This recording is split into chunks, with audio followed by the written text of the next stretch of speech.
Hi mga katropa, good morning. My name is Wilson Salvatus. So gusto ko lang i-share sa inyo yung aking experience na motor. So yung motor po na ginagamit ko ay Birdsman. So 2000, model po siya 2020. So almost 3 years na rin po siya sa akin. So gusto ko lang i-share po sa inyo yung experience ko sa Birdsman. Sa Birdsman naman po, sobrang sulit. Sobrang tipid sa gas, sobrang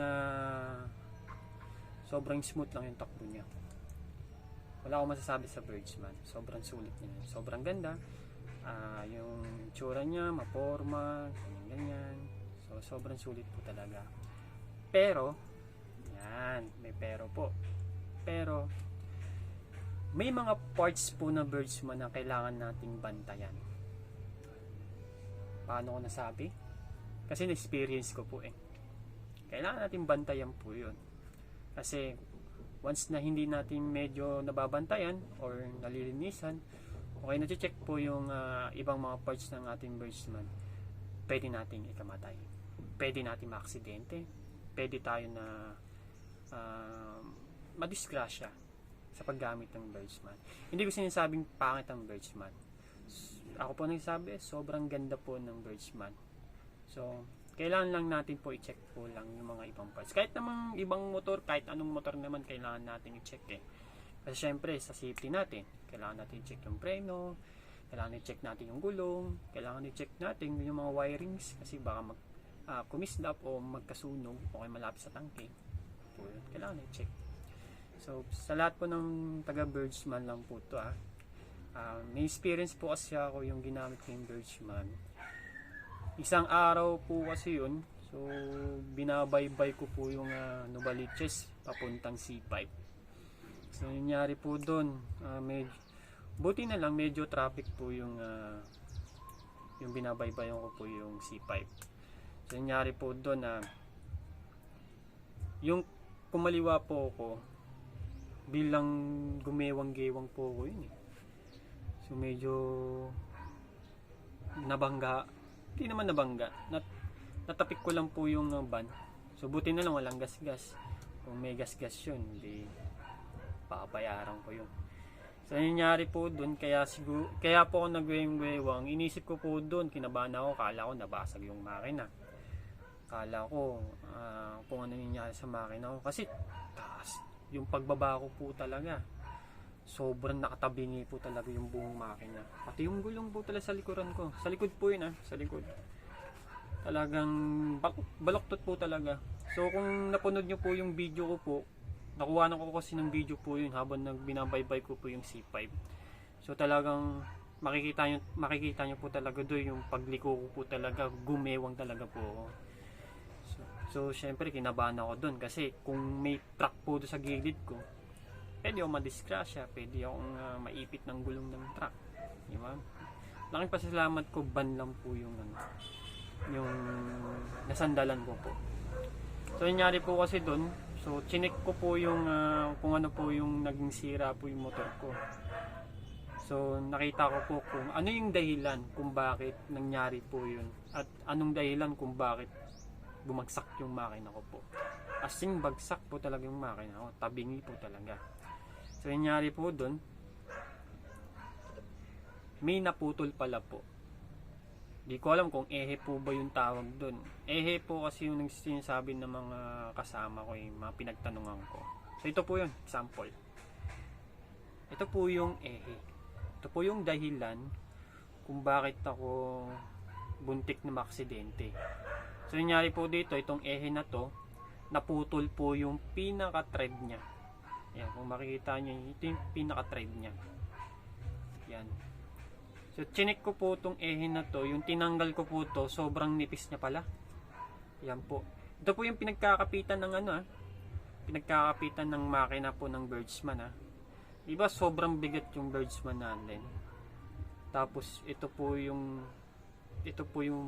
sumasalo ng bigat ng makina natin. Diba? Medyo manipis nga po talaga. Pero solid naman po siya. Solid po. Tsaka tingin ko sulit naman din kasi 3 taon.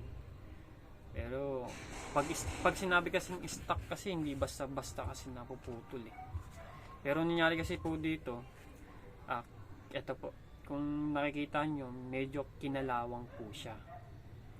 So inisip ko siguro kasi itong taon po kasi to, tuloy-tuloy kasi yung ulan po, di ba? Tuloy-tuloy yung ulan, tapos siyempre pag buong biyahe tayo, yung tubig ng baha pinapasukan o natatalsikan. Siguro ito po yung sanhi. Yan po. So ang natutunan ko po kasi dito, kailangan natin talaga i-check yung mga ibang parts ng mga importante. Kasi ito naman po kasi, hindi naman talaga natin mapapansin po ito.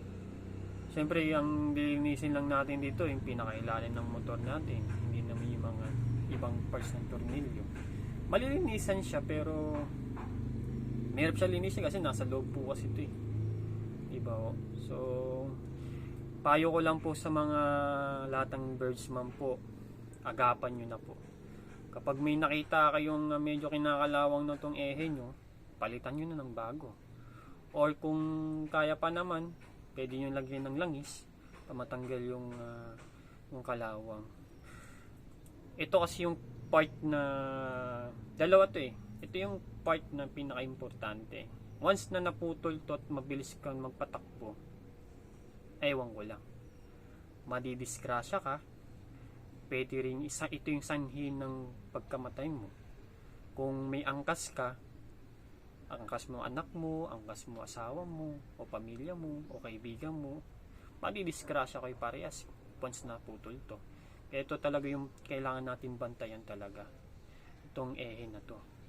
So nangyari po doon, yun, nagpalit na rin ako ng bago. So nagpalit ako ng bago, stock din to medyo nahirapan din ako bumili ng ganito kasi lahat ng mga pinuntahan ko wala po pero dito may nakahanap ako dito sa may Novaliches. Puro mga stock po talaga yung mga tinda nila to, mga original talaga for Suzuki po talaga. So yun lang, gusto ko lang i-share po sa inyo na i-check nyo, i-double check nyo po talaga yung mga parts ng mga motor nyo, lalo na po to, itong ehe na to talagang pinaka-importante talaga. Kaya ako